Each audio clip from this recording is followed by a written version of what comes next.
Background music for this podcast is used with permission from the Hustle Cat soundtrack. If you like it, please check out at SAMMNEILAND or that same name at .bandcamp.com. You can see in the description below. Thank you.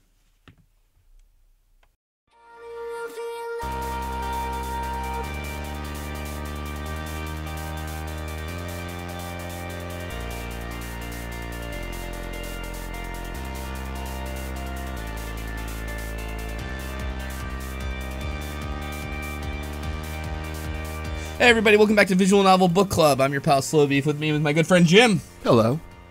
My good friend Polahoko. Good evening. My good friend Turbo C. Howdy. My good friend Devious Vacuum. Hello.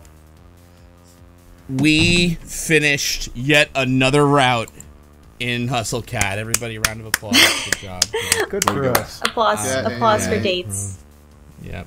I'll move in. I'll edit in some. No, I won't. Just a whole crowd. Applause time. ABI. What was I gonna say? So, all right, Mason's route. Where did we leave off? We left off at your favorite route. Yeah. I think I really like this Agreed. one too.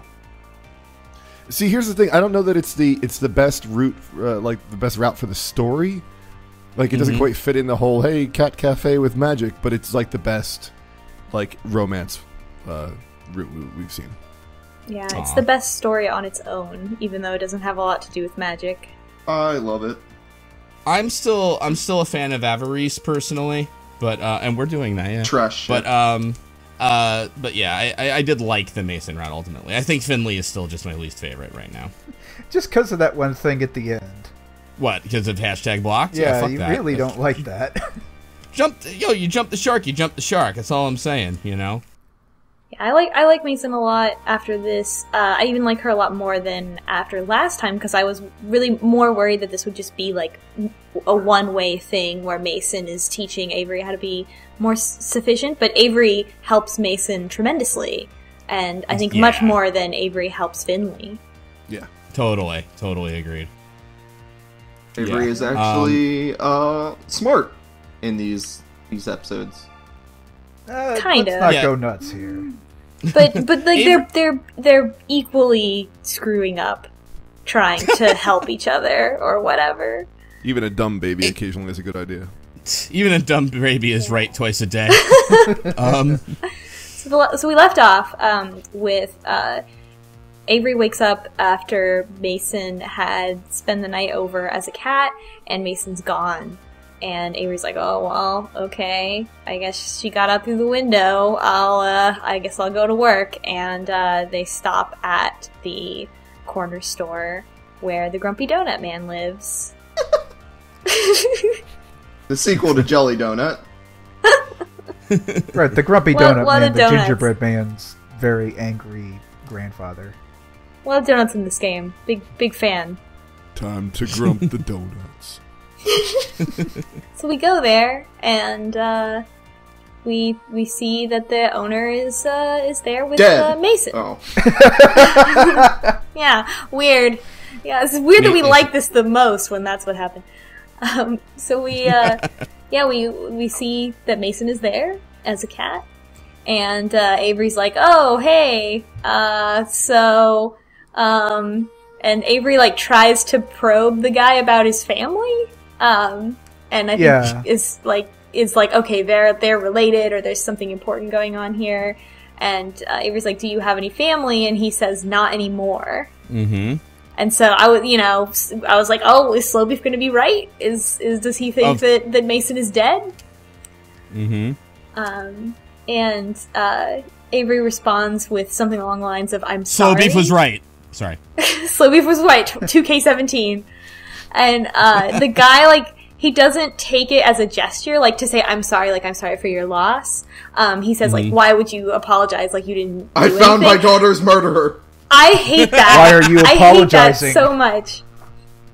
I do that, like, people do that to me all the time. and it makes me so mad because I'm like, what else am I supposed to say? And like, also like when people say that to me, like I understand like where they're coming from and that it may not be the perfect thing to say, but don't be like, what? That's illogical. Like this is. It's like it's like another version of I don't know. Can you? It's just don't say that.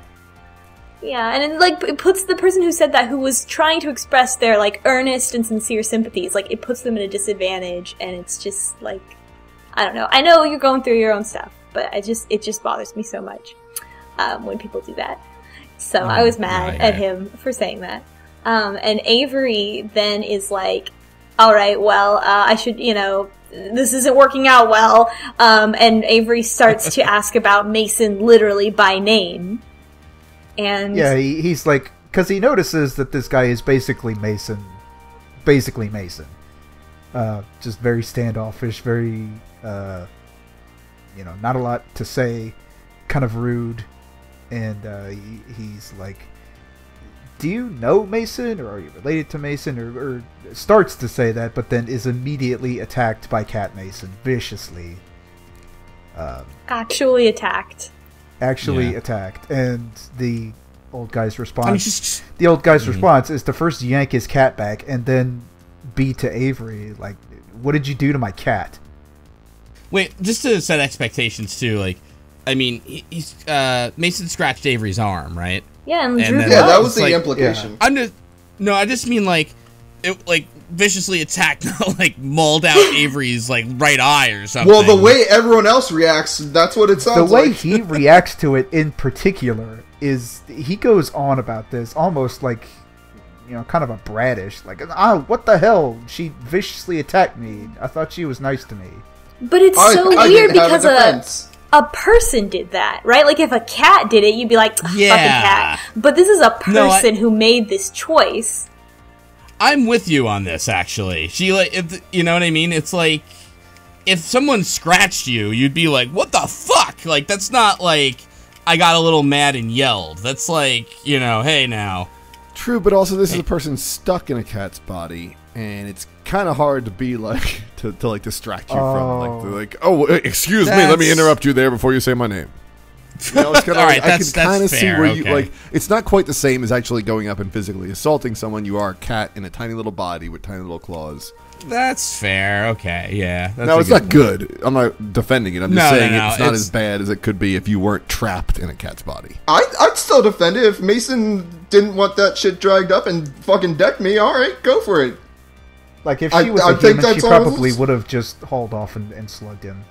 Yeah. Well, I think, I could see that. You just, and that's a little hot. If you're human, or I don't know how the rest of you were raised. Just nudge somebody. Just be like, there are options if you're human. No, actually, you just let them say that, and you didn't even comment on it, slowbeef. You just let that slide by. What's that? We're all learning about everyone's types here on Visual Novel Book Club. We just figured out why two of us actually really like the Mason route. I just want a strong girl to punch me is all. Hey, no kink shaming. This is a non-kink shaming zone. Sorry, here. you're right. I apologize for kink shaming. Oh my god. Don't kink shame the cat. You guys, it's okay. We're gonna have to go down that Graves route eventually, and I'm gonna get kink shamed to hell. Yep, yeah. Goes two ways, bucko. So, yeah, I'm trying to think of, like, what the human equivalent of this would be, and it's probably, like, if you punched someone in the arm or something and it was, like, a little bit too much. Yeah, okay, that's fair. I think, and because I can also see how someone would react to that, to be like, what the hell? Like, what? Because it's, like, a little too much, and it's, like, scary. But Avery was, like, very clearly stepping over bounds, like... Yeah, that's the thing I don't get too. Like, it's right in front of Mason. Like they know full well what they're doing. Like, know your boundaries, dumb baby. And this is actually also after. Baby. Yeah. This is after the first encounter where he first sees Cat Mason there, who is putting out signals that clearly she does not want him there. Can I point something out too? Do you know the Ozzy Osbournes song Perry Mason? It plays in my head fucking constantly when we talk about the Mason route. I just want you to know that, But anyway, sorry. Is that good, or? I like the song. I'm just saying it's distracting, because then it's like, it's I guess like in that hard rock metal territory or whatever, but we're talking about all that, and then it's just like I'm like, we need Perry Mason. But anyway, sorry. So no, continue. We were enjoying that. Oh my god! Did you just actually play the song because it sounded like Ozzy was singing? I know, right? It's a really good impression. Ridiculous. Ozzy Thank risen you. from the. He's dead, right? No, Jim, did you say that? No. Oh, jeez. What? No. Ozzy's not dead. Damn it. Fucking hell. Okay. Got him.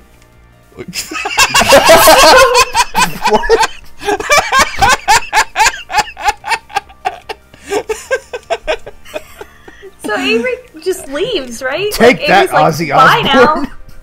Well, so Yeah. Avery leaves, and I think just puts the donuts on the counter and is like, all right, guess I'm not taking these or something.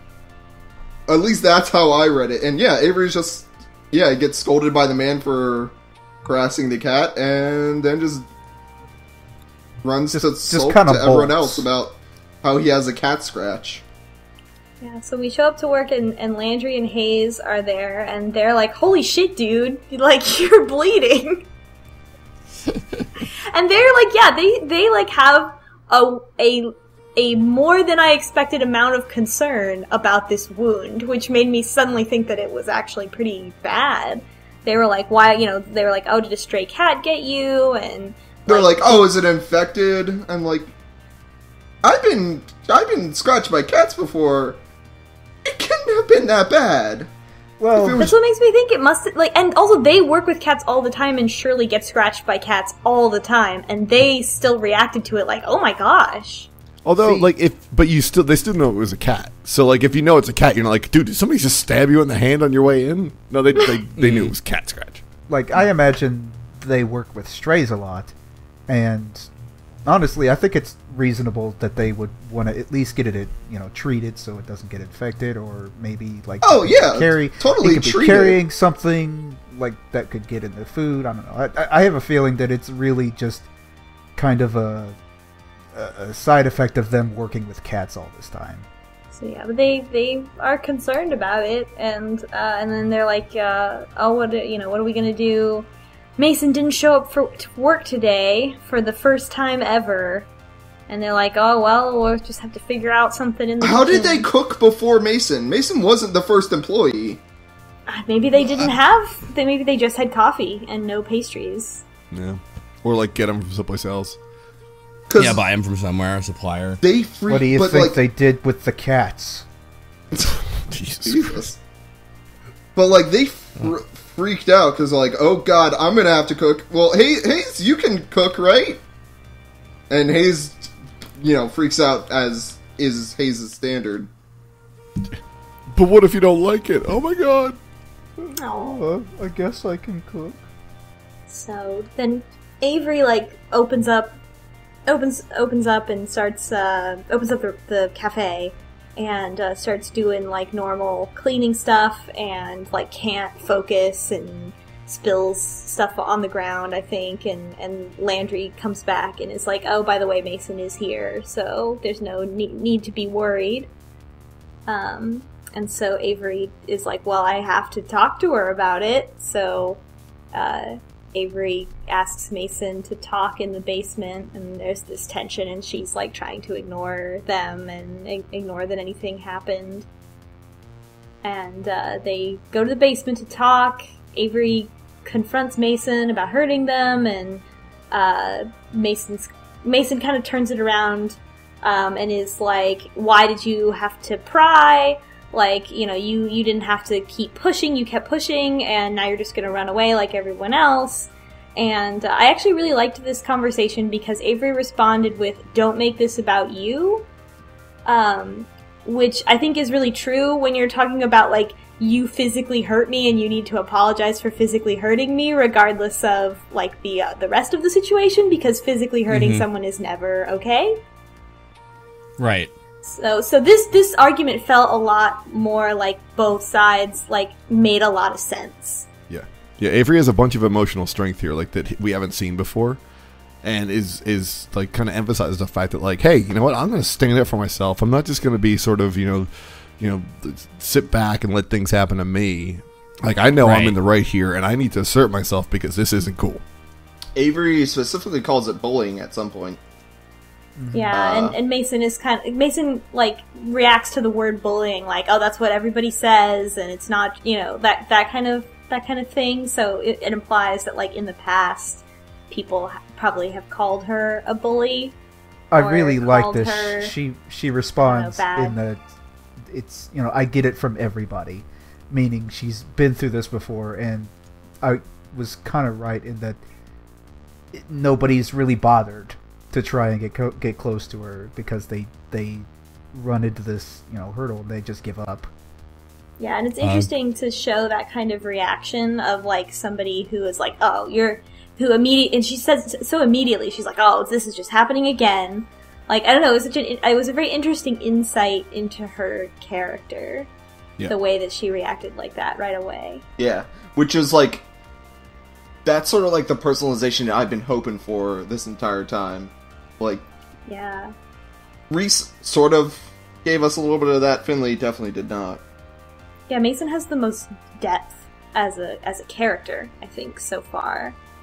Mm-hmm. Yeah, it's got like deeper every route we've done. Then we find out why magic is truly a scourge. Oh, can't wait. Oh my god.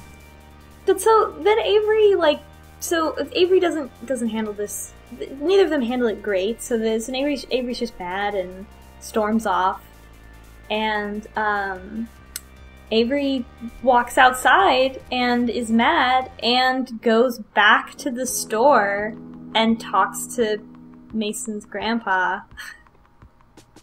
Which is kind of weird after somebody just accused you of crossing boundaries and got angry with you for it. And technically Mason does apologize in that scene.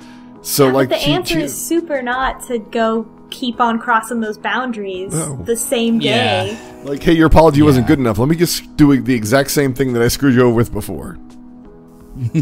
Yeah. And so Avery goes back to the store, and I think the guy is like, so Mason, or something like that, because I guess he heard Avery almost say the name Mason, and he's like, I'm Mason's grandfather, and I don't know, he doesn't know that the cat is really Mason, but he kind of, the way that the dialogue is written, at first I thought like maybe he calls the cat Mason. I'm not really sure. No, I was sort of wondering that at first, but no, they're always sort of talking about the person Mason.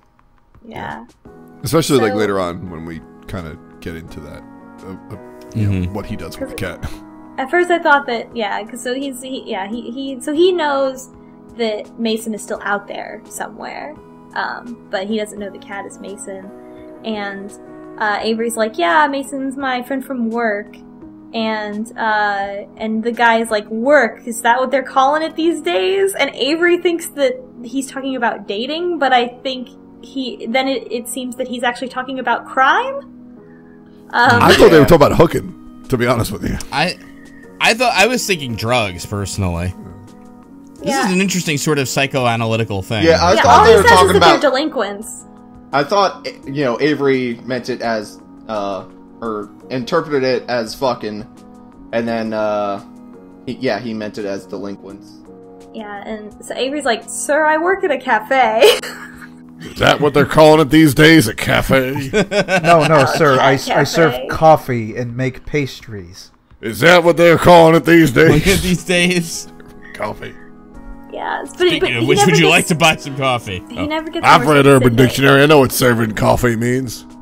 You come in here all hopped up on pastries and coffee and I don't know what else. As we go further, we should all update our hypotheses on what kind of crimes Mason did. I think there's more information later that has different implications about crimes, but only very, very little. And I still don't know if they're serious or goofy. But so then, of course, just as they're kind of on the precipice of Grandpa telling more about what's going on, Mason shows up. Mason's there as a cat and is mad. and they step outside and talk. I don't know what that looks like from a third-person perspective, but they step outside and talk, and they're like, okay, fine, let's go, let's talk about this. But they have to go back to the cafe, so they just, like, walk without speaking to each other all the way back to the cafe. And they go back to the basement, and they actually both apologize to each other, so I guess they both kind of had a moment, and they both, like, understand the other person's perspective, and Avery's like, I shouldn't have crossed those boundaries like that, you're right, and I'm sorry, and Mason is like, obviously I shouldn't have hit you, that's bad, I'm too closed off, and I guess also, like, now she sort of saw that, like, that Avery learned who this man was, and, like, nothing happened, you know, everyone's still alive, it's fine, so maybe that kind of makes her be like, okay, well, it's not that big of a deal, yes, that's my grandpa, there you go. I really like this scene because in the first fight, Mason did apologize. Like, she apologized in her way of doing it. But, like, she didn't even do, like, the fake apology, like, I'm sorry I hurt you. She actually said, I'm sorry. Yeah, and then in the second one, she apologizes again, but she kind of puts, like, look, I'm sorry. I don't know what else to tell you. I really am sorry. And it's really just her kind of reiterating that this isn't an act. This is just how I am. And so there's a little CG as Avery and Mason hold hands, and Mason tells her tragic backstory. Also, like, the weird thing too is the written description is that Avery takes Mason's hand, and the art is absolutely the opposite. I noticed that too. Yeah. I noticed that too, and I was like, man, just change a couple words, but whatever. So, in my notes I wrote, Mason explains that she used to do crimes or something, and is now estranged from her grandpa. It's not specific about the types of crimes. Yeah. She said she, like, kind of fell into the wrong crowd, right? Yeah, which could mean anything. And it's unlike just skipping school, making bad friends, getting into bad stuff, which, you know, could just be normal teenage antics that just her grandfather didn't approve of. Yeah, it could be, like, drugs, or it could be, like, Night in the Woods style, like, we broke into the mall. Broke into the abandoned mall. Crimes. So, but they're estranged. She just packed her things and left one day. Yeah, they started fighting, and used to be they were close. Like, he taught her how to cook and stuff, and then as she grew older, they started growing apart. They would fight more and more often, and then it eventually got to the point where she just packed up and left. And she also mentions her mom too. That I guess she reminded her grandfather of her mom. So I guess maybe this situation had played out before, which is possibly why her grandfather was raising her. Yeah. Good. That's a good point. Yeah. And it contextualizes that pretty well. You know what I mean? Like, what's going on? Yeah. And why, like, he seems super defensive because I guess maybe he's been burnt before, and she's a teenager, so she doesn't understand. Yeah. Or it could be if if something happened to the mother, of course he's going to be, like, sort of overprotective of, you know what I mean? Like, she got into whatever, and, you know, I don't want that to happen to you, blah, blah, blah, you know. Yeah, you take all that into account, plus you realize that both of these people being the kind of people that they are, very short, to the point, not quite good at communicating, they're gonna bump heads against each other. They need an Avery, basically. No. And Avery's like, why don't you go back and talk to him? Or you can't, because you're a cat. Why don't you call him on the phone from the cafe? And she's like, I can't do it. But she does because he thinks I'm dead! Oh, no, sorry. She does say thanks for listening. And so that was really nice. I thought that was a nice, like, okay, yeah, she did actually want to talk about this and needed to talk about it. And I think that also plays a lot into the age that this is. I think, you know, if they're both like 19, 20 years old, versus if they were older, where you might be like, okay, they don't, like, you know, you would be like, okay, well, don't cross over those boundaries. But like, I think a little bit about the age of the characters is like, oh well, she does really need to talk about this. Like, she does really want to rebuild that relationship with her grandfather. I think my favorite thing about this one of my favorite lines, I should say, about this interaction was Avery grabs Mason's hand and says, you said it was nice someone wasn't afraid of you, so here I am not being afraid. You know, yeah. Finally being a little bit of an adult and sort of respecting how Mason's personality is. Yeah, and I think that also plays in nicely with the whole, like, oh, well, these, you know, you push too hard on these boundaries, but it's like, well, I'm pushing on these boundaries because I'm not afraid of you, and isn't that what you want? And it's sort of like, you know, it sort of makes her be like, okay, is this real, or are you just pushing someone away? And it seems like at the end she's like, yeah, I was just pushing someone away, but I actually do want someone to be involved in my life, and like, I do want to get, have a better relationship with my grandfather, so it's like, okay. So that's I need an Avery.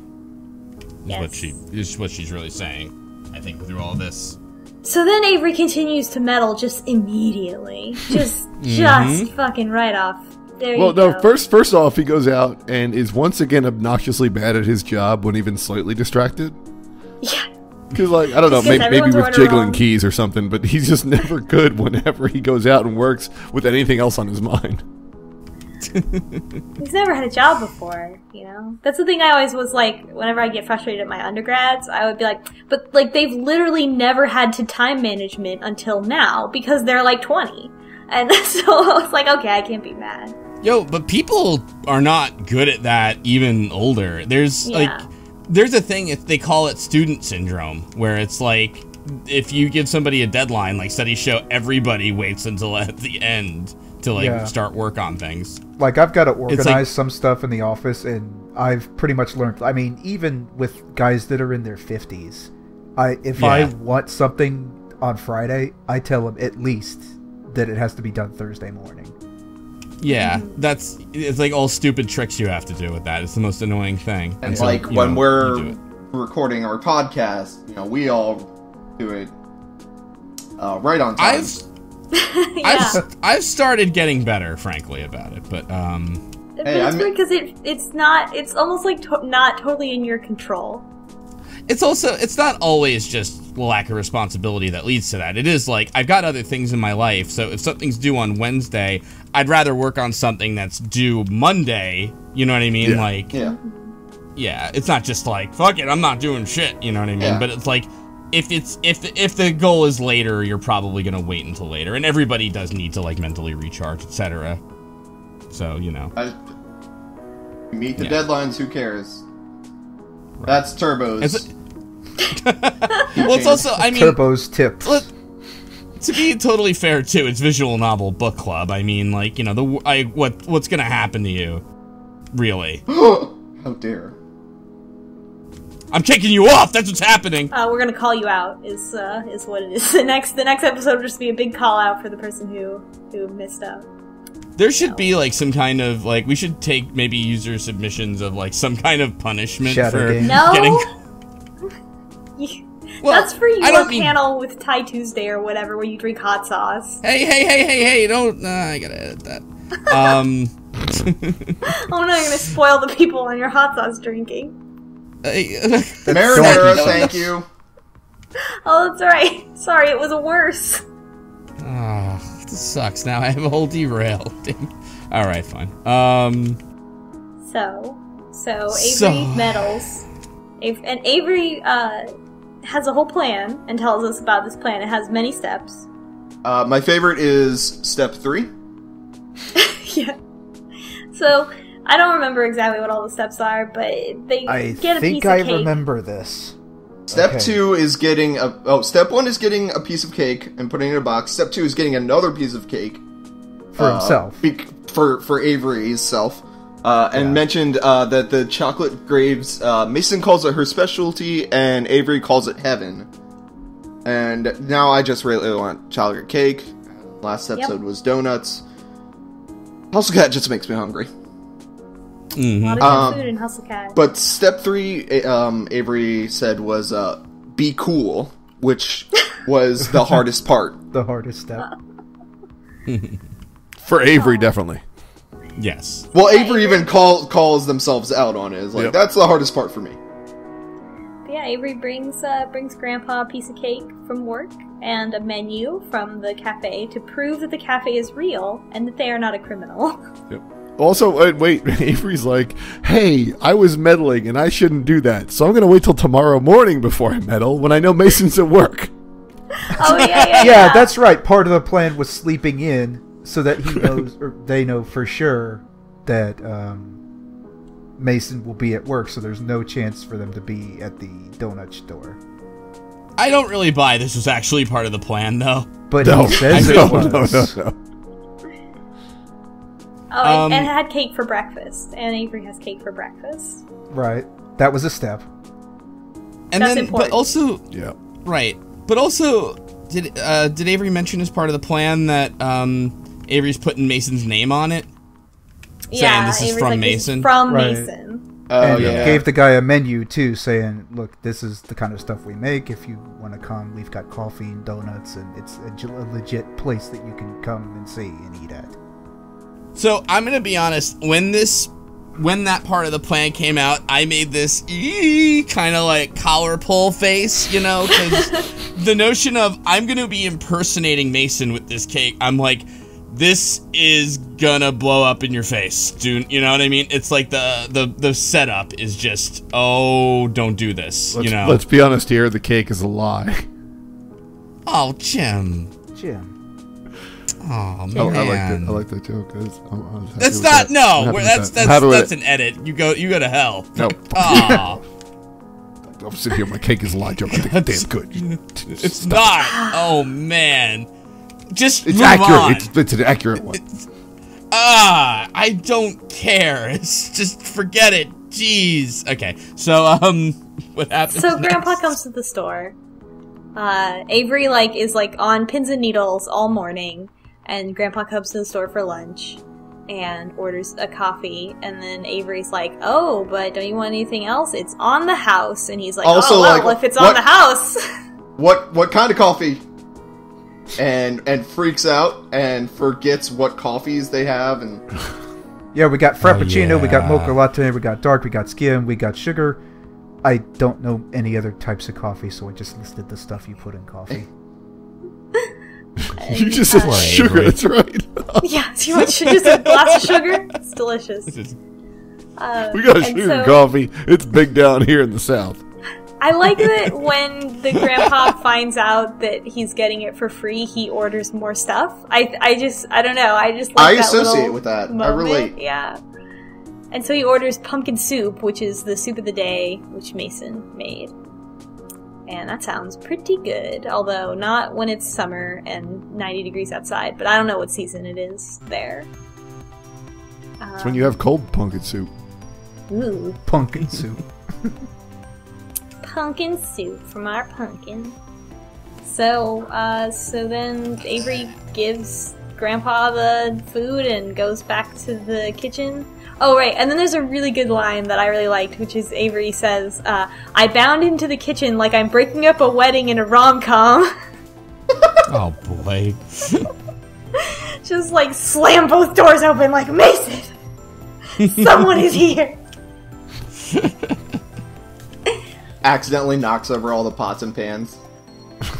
Yeah. like knocks a waiter in the face. If Yeah, the waiters with the tray of hors d'oeuvres, they just go flying. Just smacks Landry in the face. But you, He's grasping his pushes bloody Hayes nose. down the basement.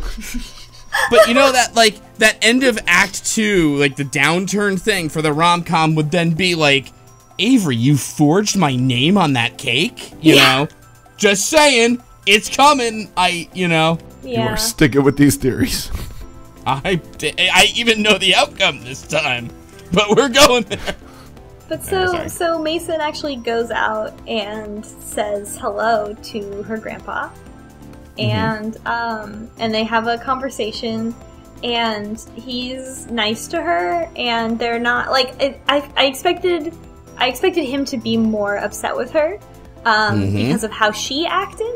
But then he is more immediately gentle and kind to her, which sort of repaints the picture, and I think and shows like, oh, that makes sense because he's an old man and a parent, and not a young kid who thinks that like arguments like this, like it sort of paints Mason as like she's still very young. And it's important to remember that, as grown-up as she seems to the other people in the cafe, she's still young and would think that a fight like this was more permanent than it really was. And then, of course, the grandpa would know more that this wasn't really going to be forever and be more willing to be like, no, it's okay. Or even, I mean, I read it a little more simply, where sometimes when you have that, like, awkward sort of, like, fight or whatever, there does need to be that, like, energy of activation, that, like, kind of social thing that happens that, like, gets the two people talking again, or, like, you know what I mean? Like, sometimes it is just that, like, obviously, I agree with you, like, underlying that's what's going on, where Mason thinks it's more permanent than it is, and maybe the grandfather now kind of regrets how things left, and is just, like, they needed that event to happen. Enter Avery. Yeah, that reminds me. Yeah, that reminds me that, he would start talking to Cat Mason, and it would be about things like what happened that day, his back's aching up, the weather's bad, and then eventually it became him talking to Mason about Mason, and saying that he kind of regrets what he did, or that it's he's old and it's too late to go back, and he can't really do anything about it. And that's... Well... Yeah. Wait, he didn't do that, though. Yeah, she said during that scene where, like, I don't think it was in that much detail, but she does mention that he would talk to her as a cat about his granddaughter Mason and how he missed her and he regretted what he did. And that was part of the reason why she didn't quite at first want to reconcile with him, or she wanted to, but she was afraid of just blowing everything or losing what she already had, because she could see that he wanted her around as Cat Mason, and she didn't think that he would want her around as a person. But he told her that. It's like, I'm with him as a cat, but... But people lie sometimes, Slow Beef. To cats? Yeah, to cats that they don't know I are lie people? to my cat. I tell him he's a person all the time. He's not a person. Wait, hold on. I must have glossed over this, because I'm kind of flabbergasted right now. Grandpa tells Mason, not unknowingly to her face, like, how he misses her and stuff, and she's just like, yeah, I can't go back. Like, you can! He told you! Yeah, and it's because I think, like, it kind of... Teenagers are complicated, Slow Beef. Yeah, I feel like it's because of the teenager and the young age where, like, there's that tendency to kind of think that a fight like this is forever, versus a parent who would be like, oh, of course this isn't forever. Like, and if you're a teen watching it, it's always forever. No, it's also not. If you're a teen watching it and you overhear your parents say, it's just, I really miss you, I wish this is like, you could go back. They're both very stubborn and very proud, right? And I think that's another thing about it. Okay, I guess. Whatever. But yeah, it very quickly unravels Mason's position, and sort of, I think it justifies Avery's actions a little bit more. But still, like, it's still not, I don't know, it's still, even if someone's being unreasonable, if they tell you not to do something, you shouldn't do it. Like, so I don't know. This should have blown up in Avery's face, basically, and Avery was very lucky that it worked out the way it did. Yeah, pretty much. Yeah. That's kind of how I'm reading this. Because it's a romance story. I just like so Mason, and I like Mason as a character, and I like her grandfather as a character, because they're a lot like my father and his grandfather were, where they were both very stubborn, and my father, they butted heads all the time. He eventually, like, got into, like, the motorcycle gangs and stuff, and it wasn't until very late in their life that they finally had sort of a reconciliation. Yeah, that stuff always... And I like that this scene that comes up where they meet and they do reconcile, it's not like sappy or anything. It's very in character for these characters. In That's that the first thing out of the grandfather's mouth is, you stole my pumpkin recipe. And Mason. I thought he was actually going to be madder about that. When he said that, I thought he was going to be like, "Yeah, how dare you? You stole my pumpkin recipe." Guys. And she fires back, "Well, I'm just doing what you taught me to do." And he's like, "Well, I could teach you to do it better or something." That would be a funny, like, sort of moral of this. So it's like, I'm sorry, Avery, you were right, but my grandfather is unusually a jerk. You know, like, just completely an asshole. Like, normally this would have been great, but yeah, it's better. He's better off alone. No, so he wishes I were dead. And he's like, oh well, maybe I can get used to coming to the cafe for lunch. And then he says bye. And he does say that he didn't mean to push her away or anything. Like, they do have that reconciliation moment. Mm-hmm. Yeah, I think it's as good as it can be for not getting into the details of what exactly happened. Oh my god. Again, I know the outcome. I don't know why I'm theory crafting. What if the thing the mother and Mason started getting into that the grandfather was so upset about was magic?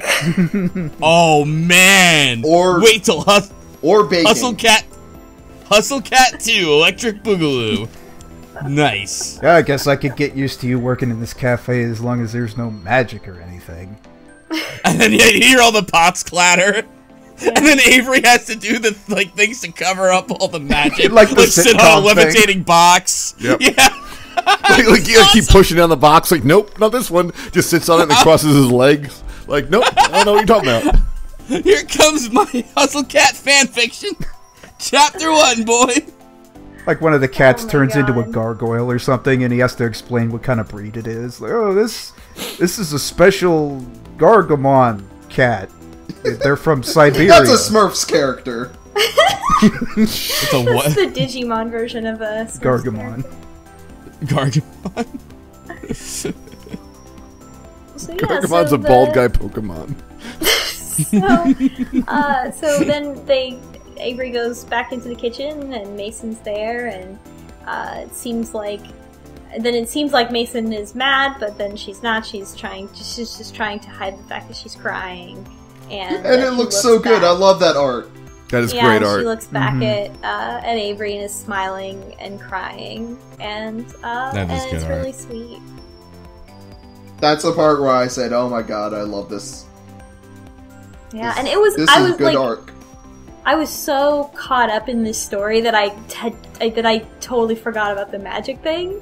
Like, this was just compelling enough by itself. No, I hear you. Yep. Yeah. And I know I've pooped on the main theme a few times in this game, but the music in this particular episode, like, it really fits, and it's really good. Yeah, they have like this Mason theme that is excellent. Yep. We need power. Oh, sorry. Yeah, that one. Yeah. Yeah. Hey, it's a good song. Just saying. All right. Anyway. Too bad he's dead. Mason. Whatever. What does Mason do? She. I'm gonna feel bad if Ozzy Osbourne dies before this episode comes out. By the way, get the fuck out of here! You don't have the power over Ozzy Osbourne's life. I don't, but now like it's gonna take a very subtle, very different turn if I make cracking jokes about someone that dies before the week this gets out. You have to edit this super fast. I agree. I agree that no one has powers over Perry Mason's life. Certainly not Turbo. But I'm also subtly checking Twitter right now. Well, first of all, Perry Mason is the lawyer. Sorry, Ozzy Osbourne. I say as I'm literally Googling, is Ozzy Osbourne dying at this moment? Thank God MacGyver's. Oh my god. I don't. So Mason is like, okay, I think Mason makes us food. Or is like, we're gonna, like, I'm gonna teach you more about cooking. You're not gonna order, like, she says something like, you're not gonna order pizza all the time and get scurvy, and Avery says, pizza has all the food groups, so I'd be fine, but thanks! I just fucking love that line. It's so awful, but it's like such a, like, I'm 19 and I eat pizza all the time. It has all the food groups. It's really good. It's very Avery, and I mean that not in the insulting way that I have for the previous parts of this podcast. So then I guess they're gonna go have. So Mason made us dinner, and then we're gonna go eat it. And they're like, you carry it. But then before they leave, then they have their kiss scene, where I guess Mason kind of pushes Avery against the wall and kisses them. Which is right. It's just a lot. That's a lot. And it's hard to see this in other pictures, but you can see that there's Mason basically towers over Avery. Yep. It's a lot. I don't know. That changes by the art, because at the end there's a significant, not like right near the end, there's like a scene where like they almost seem very much closer in height. Mason is just standing on a box at this moment. During the kiss, Mason is standing on a box. I don't know, like the I don't know. It just doesn't seem like to go through that sort of emotional roller coaster of like talking to my estranged grandfather, being so relieved that I got that relationship back, but now I'm ready to fuck. I didn't. Hold on. I mean, you can have the wall push kiss and not be like a cat in heat, so to speak. I don't know. Maybe a wall push kiss is pretty aggressive. I was gonna say the exact same thing. That's an aggressive kiss. Yeah, it is. Yeah. No Listeners, take note. Yep. Welcome to the club, Slowbeef. You're on the same side as me and Turbo. Not mine anymore. Wall push Just kiss. got ruined What for up? me. Oh. I gotta text the wife. I don't even know. I'm kidding. So anyway. I thought it was a little bit of a weird tonal shift. I don't know. I guess I just didn't think that after all that, I would have expected Mason to be more like the type of person who would end up being like sort of too nervous to not ask permission first. I don't know. Think Mason's a sub? That she's suddenly revealed to be more emotionally vulnerable, and then that's to be kind of like also I like you. I think in general it's it's one of those things. It's a little tricky to like kind of work in the romance angle period there. Unless I could kind of see that going if it were that like sort of more like emotional kind of thing. But so I do feel you on that. What I expected actually, I think, is for her to be crying and happy and then hug Avery and then they would kiss. Right. Like versus it being this sort of explicit act, like where like I'm going out of my way to kiss you in a romantic way now. Here it is. And they fuck. And they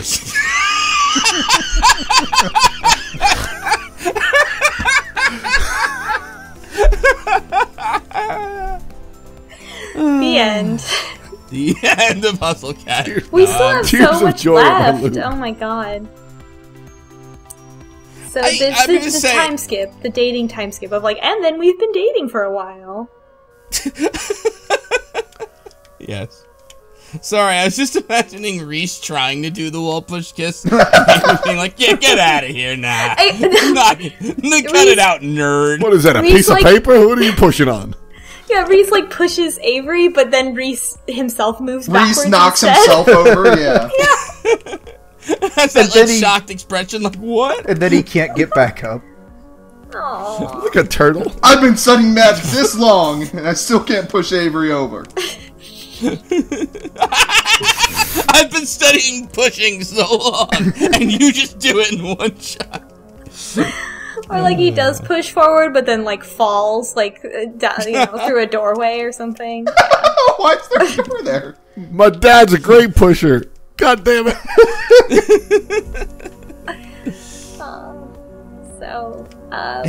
Finley's like hashtag push. Like, shut up, Finley.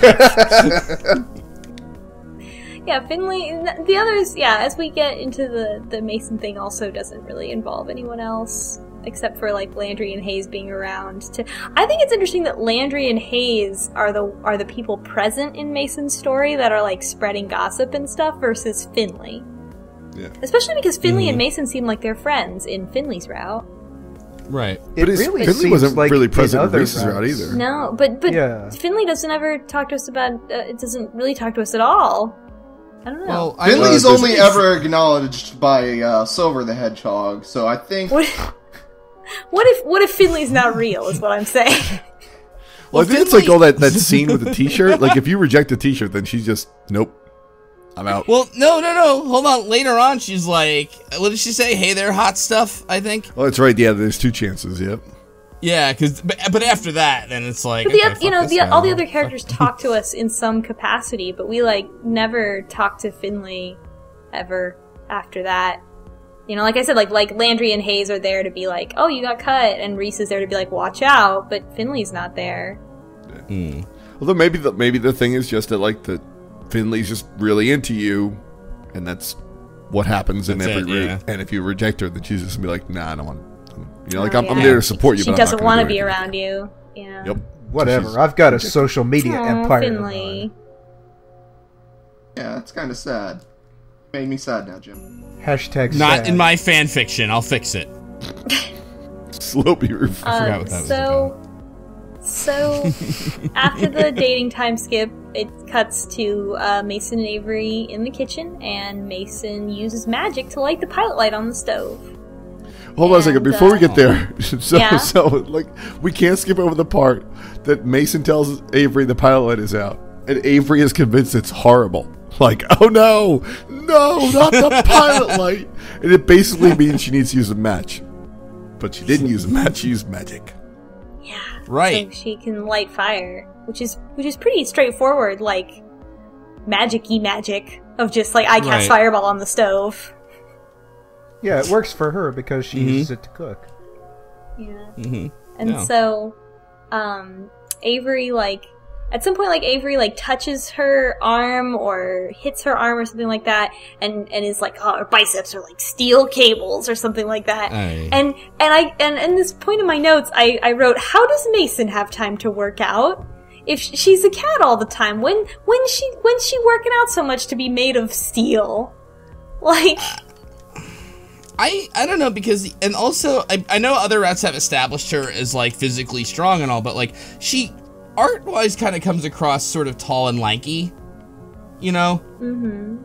Yeah, so that's why I'm like, if she looks like that and she's supposed to be strong, then there must be some implication that she's, like, she would have to work out all the time. When does she have time to work out? Because she's a cat.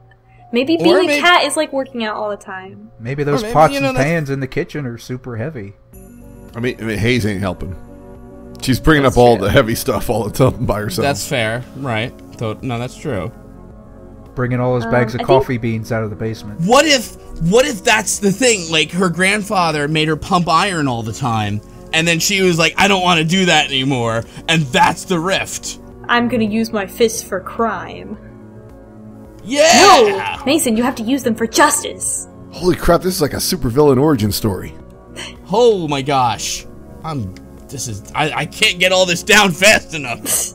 And so that's Mason's magic, and just like in the other 2 routes, once they actually figure out what their magic is, then they're able to break the curse. So Mason is walking home with Avery and expects to turn into a cat, and then she doesn't. And so they just kind of like stop, and they're like, oh, you did it. You got magic, so now you're not a cat. And she's excited and goes to go see her grandpa as a human, obviously without Avery, so they can have their reunion moment in person. And Avery just goes home, so that we can have the scene where Noct attacks Avery. Dun dun dun. And it's like, oh yeah, right, that guy. Rusty Bikes is here. Yeah. It's funny because that was probably the longest sequence we've had of a new route without him. Yeah, it took a long time. Yeah, I totally forgot about Rusty Bikes, and I was like, oh yeah, that's right. This whole thing still has to happen. Yeah, the whole magic. If everything ended when they if there was no Noct and it was just that and the Mason route was over, like that'd be fine. Like that was good. I was starting to think that they wouldn't have Noct in that route. They got a big Graves route.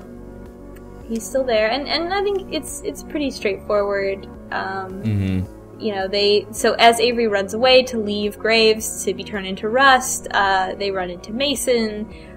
Mason says, "Okay, you're hurt. Sit on the curb, and I'm gonna go beat this guy up."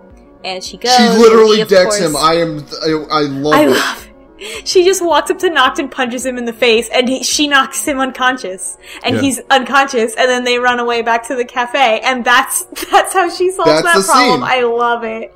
In my notes, I just put kablam.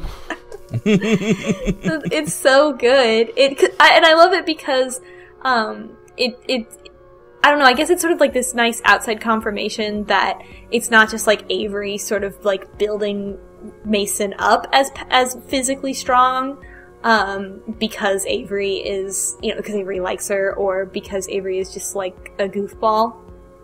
That she is actually objectively extremely physically strong. Right. Yes. And her sprite for this is really cool. She's got like the whole crack in her knuckles and looking down, and it kind of brings back this part of her character where she was running around with gangs and hoodlums apparently, and she's no stranger to this kind of stuff. The anime gangs, yeah. Yeah. Knows how to fight, so I guess she whatever crimes she was doing, they involved fighting. So any crime. Anime fight clubs. Fight clubs. Fight club, yeah. Fighting okay, so Mason is Tyler Durden. That's a terrible theory. Get to the fucking program. So the whole thing plays out where they go back to the store, Avery's hurt, everybody shows up because the curse is broken, everybody splits up and does their various tasks, like, Landry and Reese go get Graves' body, and Finley goes and gets Mochi, and Hayes, I think, bandages the wound, and somehow. Mason, like, moves the oven in front of the door. Mason strong. Yeah, and then Avery is basically like, yeah, my strong girlfriend is gonna beat up Noct. And I made a note. Walking over and like giving him forehead kisses too. Like, go ahead, sweet baby, go to sleep. Yeah, that was sweet. But yeah, there's a note. I noted that Avery thinks to themselves, maybe she'll teach me boxing. And I just feel like that was so specific. Were the crimes that Mason did, like, actually being part of a fight club, like an illegal underground boxing ring? Like, yeah. was that the crimes? Pretty That's good like, crimes. it's like such a like a romanticized crime to be a part of. Not anymore. Fight Club's kind of passe now, I think. But that Yeah, it's gotten like, too mainstream. Yeah, exactly. Anyway, of all like the real life crimes that you could choose from, I like this implication that it's not like a real life crime. It's like a fake. Oh, I see what media you mean. crime, like a romanticized, like, oh, there's a fight club and she was, the strongest or whatever. Yeah, like you always bet on Mason when you went to like Hustle Club. Hustle And Mason. it wasn't like drugs or something actually horrible. A secret underground cookfighting ring. Yeah, cooking and fighting together. You don't know what kind of fight club it was. Maybe she's beating up babies. I don't know. That'd be horrible. It could be. Stop punching babies, Mason. As long as my girlfriend wins, then that's. No, that's not okay. Visual novel book club does not condone the punching of babies. No hitting. We already went over this. So, what happens? Mason carries Avery upstairs to wait in Graves' apartment, and in Finley's route, when Noct attacks the building, Mason is also upstairs. So I guess she, like, goes to her place, which is upstairs. And reminder that during Finley's route, Mason gets rustified. Yeah.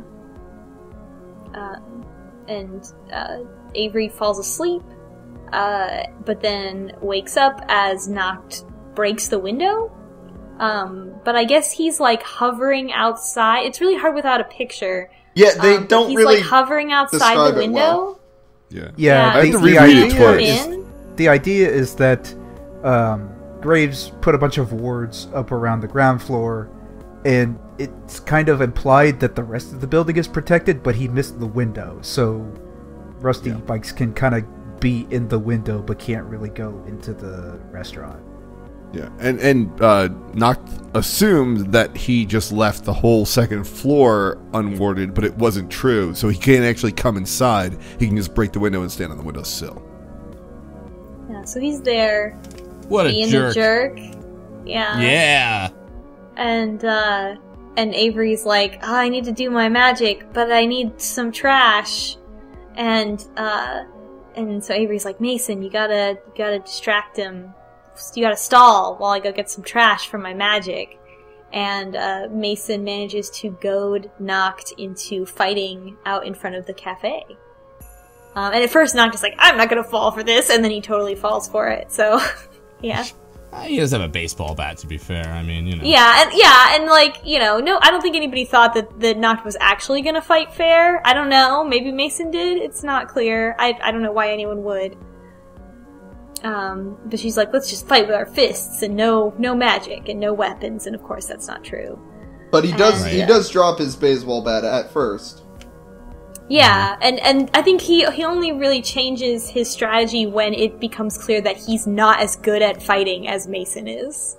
And Avery grabs a bag of recycling on the way down. Yeah. Oh, that's right, yeah. Avery's like, I gotta do magic backup. I don't have time. I'll worry about this trash later and hope it's something useful. Yeah, so eventually Mason punches Noct and he rusts her hand.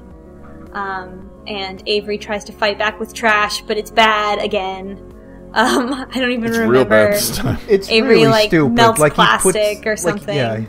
Melts plastic over his arm like a bracer. Like I imagine, like a big plastic Hulk hand fist, and punches him. Yeah. Just completely no effect. And Nocta's like, "What the fuck is this? What are you doing, kid?" And Avery describes it as like I think like something like a full armed like set of like brass knuckles for your arm, I think, or something like that. I imagine like a plastic version of what's that Bloodborne weapon? The stake driver, I think is what it's called, right? And it's like chunk, and it like stabs forward, and it's like mounted on your arm. Yeah, no Kirk hammer. What's up? So Noct is temporarily distracted, and then of course camera pan back to whatever Mason's doing, and Mason's hand is free, and she grabs Noct's bat, and her hands are on fire, and she burns off the rust with her fire powers and destroys the bat. And Avery uses their melted plastic to like handcuff Noct's hands to the bat or something like that. I don't know. He's trapped. Whatever. And I if I were Noct, I would be so pissed. Like fire. Like I got rust, and everybody got something specific, and you got a fucking generic ass fireball. I can't believe I lost to you, and that you got so lucky in the magic lottery. Yeah, right? And she says, like, something really stupid, like, you know how you loosen a rusty bolt? You apply heat. Which is like, that. Yep. Mason would not say that. But okay, sure. Now, forgive me here. Is this true? Can you really burn rust off? That's something Avery would have followed up with at the end. No, I don't know, honestly. I guess it must be, right? I've just never heard of that. I feel like Mason would only know true facts about dealing with this I don't think it gets stuff. rid of rust, but I think it will help you move, like, joints and things like that. That's just my guess, though. You could burn it open, yeah, sure, with a welding torch. Yeah. But so now, I think this is the first route where, like, Graves becomes unrusted and actually comes and talks to Noct. Right? Because Graves is unrusted and just comes up and is like, hey, you need to leave and give up, and they have a conversation. And Noct says something about, like, what Graves really is, or something like that. Yeah, he has this conversation with Graves. It's like, look, you and I know that this is a big act. I know how you really are, and you think that these, like, kids are going to help you. Like, you're going to slip up one of these days, and then I'm going to come and take away all your shit. All your shit, which actually belongs to me, that you took away from me. because you're really Mason's father, and you didn't know that she was the cat the whole time. Pack it in. I feel like this gives a little bit more credence to my Graves was a cat first theory. Yeah, no, I'm still into that theory. Yeah, I think I'm still in that camp. This is less like they dated or they were bandmates, and more like, because why would he be like, all of this is rightfully mine? I don't know. What does that mean? What if Graves was a cat first? What if they had a magic fight and Graves cheated? Yeah. Well, Graves by using fire. I don't know. But we don't. That's all we get to know, and Noct melts into the concrete and disappears. It also feels like Noct really isn't defeated as much in the other thread as he was in the other threads. Like, this is just nope. Yeah. Yeah, but he got a couple broken teeth and all that. So it's I know what you mean though, because it's not. It's like usually what tends to happen is there's some like power of us working together, like totally, or it's like you're sealed off in the hell dimension. Okay, we had to let him out, kind of thing. And this was like, all right, you beat me. Yeah, it wasn't it wasn't as existentially terrifying as being sent to the Shadow Realm or having your magic taken away. It was one of the most visually cool looking ones because the art for that was pretty damn cool with her little blue flames melting the bat. Mm-hmm. Yeah, I think it was very gratifying, definitely, But he didn't get his just desserts, I don't feel like. Yeah, he was still very cocky at the end. But I guess Graves says like most of his magic is in the bat, so I guess sort of his magic gets taken away. Oh yeah, I remember that now, right. So. That's weird too, like why is most of the magic in the bat? It's a wand. How did he get a magic bat? I don't know, this kind of sounds sexual now. Anyway, it's the end.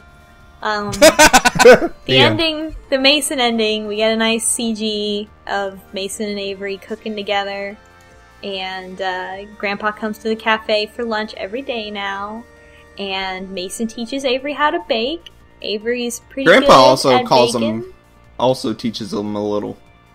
Yeah, so then, and I think there's even a line of like, oh, like Mason thinks that I should go to school for this or something. And apparently Avery bakes a very good strawberry shortcake. Yeah, and then Avery's like, "What do you think? Pretty good turnaround, huh?" For like from a directionless screw up to like somebody who learned a skill and can do something with it. Like, yeah, good job. Yavery. Yeah. No. And then you're just trying to redeem yourself after Cake is a Lie. Don't even give me that. I don't know how I feel about Yavery is way worse than Cake is a Lie. Hell no, it ain't. Yep. Nope. Yep. It's sorry, Okavery. Oh my god. Oh, now you trumped us all. Way to go. It's Okavery. Oh man. I don't know if I like Avery just sort of like taking on the skill set of the person that they end up dating. Oh, here we go. I think Avery should build robots. We know. Well, like, Avery doesn't really... I mean, I get that, like, Avery doesn't really have any skills, but, like, at the beginning of the thing, but, like, I don't know, it seems weird to just be like, oh yeah, and now also my career is taken care of. Like, my romance and my career are taken care of by the same person.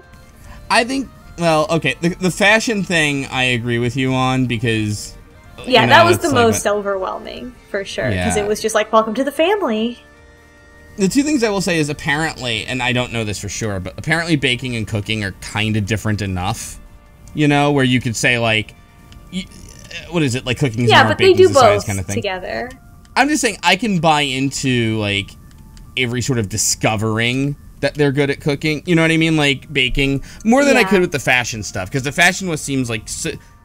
I don't know, like, that one's a little harder to be like, hey, what do you know? I'm good at, like, coming up with fashion with, my boyfriend Reese, or, you know what I mean? Like, I guess I could say this feels a little more plausible to me. Yeah, for sure. I totally get where you're coming from, though. As we've established, I just endings are wish that hard. Avery had a little bit more of their own, like, their own thing. separate from the person that they're dating versus like, Trash oh, I just ended up magic. doing this too. Well, actually, no, Avery does magic. I mean, Avery is, like, we've learned from the restart, is the most adept at magic of the 6 people who work but there's at nothing in the conclusion, like, summary of in the ending that is like, also, I'm really good at magic and this happened. Like, it just is like, oh, we baked together at the end. Nah, all right. Yeah. But I think I that's where I get the feeling like I'm kind of in the camp that I feel like the Graves route is gonna be less romancing Graves, and more it's not gonna be romancing Graves. Right. And more like this is like where we learn the truth about Noct and magic and Huzzlecat gets really dark and everyone dies at the end. Everyone was a ghost the whole time. Right. A ghost that Mason's father knew and couldn't come to grips with losing. Yep. All right. So, who's next? Well, so the vote was Hayes. Landry came in second place. Yeah, right. Yeah, but they didn't know that they were voting for the order. But I still think Hayes is the right answer. Well, I feel like let's get that audience engagement back up. Let the Mason voters get their chance to sway the vote again. Sure. All right, then. So, at Visual Novel BC is where we're going to host that poll. Was that a question or... No, that's an answer. No, that's an answer. Also, let's have a poll. What was worst? Cake is a lie? Yavery? It's okay, Avery. All right. Also, please don't die on us, Ozzy. Oh my god. Oh my god, I'm on Twitter. Hold on a second. Hopes and prayers are with you, Ozzy. Oh, we need Perry Mason. Again. My cat, let me give you guys an update real quick. My cat is sort of staring at me in disapproval right now. So, if anything has happened to Ozzy, I'm sorry. I'm not sure how my cat would know about it before us on Twitter, but he somehow knows. Oh boy. Also, all right. I'm keeping my cat from going to sleep, so that's more enough. important. I'm okay. That's great. Thank you. All right, later, everybody. Come back next time for more updates on my cat. Next time, either Hayes or Landry. We'll find out. Up until the the date Same or thing, up until the sleepover. Sleepover, right? Yep. We trust you all to make the right choices. Oh, all right. What's up? I did have one note that I completely skipped over, and I did want to point it out because it was actually kind of interesting. Back, and we're gonna reverse a whole lot back. When you come back to the cafe after Graves is dead, when Landry and Reese bring the body back, I noticed Reese's sprite actually has tears in his eyes. And it's his standard sprite, so I never noticed it before, but Reese is actually crying. Aww. Thanks for ending things on a dour note.